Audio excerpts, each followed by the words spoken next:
বিগত 20 বছর ধরে আপনাদের অতি পরিচিত সারদা মিশন শিক্ষণ মন্দির আপনার সন্তানের উজ্জ্বল ভবিষ্যতের কথা মাথায় রেখে সুস্থ সাংস্কৃতিক পরিমণ্ডলে নৈতিক শিক্ষার সঙ্গে উচ্চমানের পুঁথিগত শিক্ষার এক অন্যতম আবাসিক মিশন বিদ্যালয় সারদা মিশন শিক্ষণ মন্দির, মশাগ্রাম, পূর্ব বর্ধমান। প্রথম শ্রেণী থেকে দ্বাদশ শ্রেণীর ছাত্রের আগ্রহী অভিভাবকগণ ভর্তির জন্য সারদা মিশনে যোগাযোগ করুন। আগামী শিক্ষাবর্ষের ভর্তি চলছে। যোগাযোগ 9732050248। ধন্যবাদ।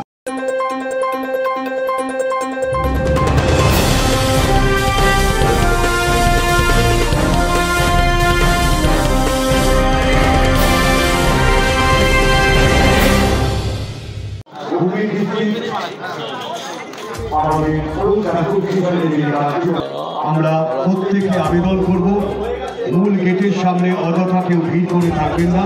যারা গাড়িগুলো রেখেছেন আপনারা গাড়িগুলো সরিয়ে দিন।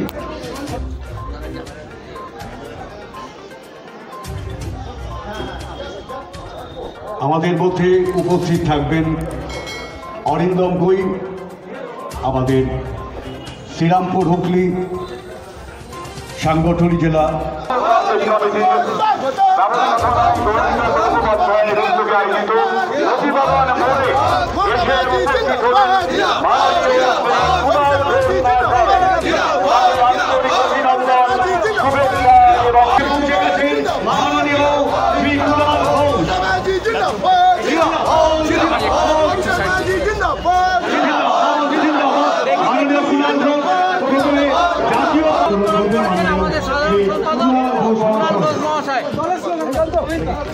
দাদা এগুলো না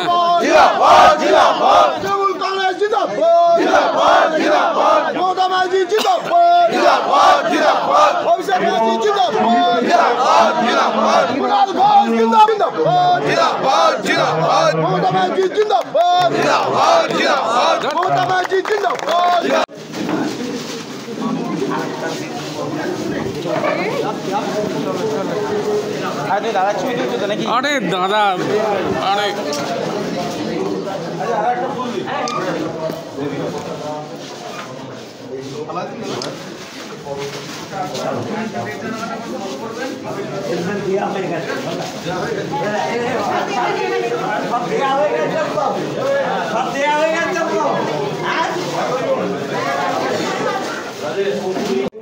তন্ময় রাজ যুব সভাপতি এই শহরের সহই রয়েছেন আমাদের সঙ্গে আমাদের প্রারম্ভিক পর্বে।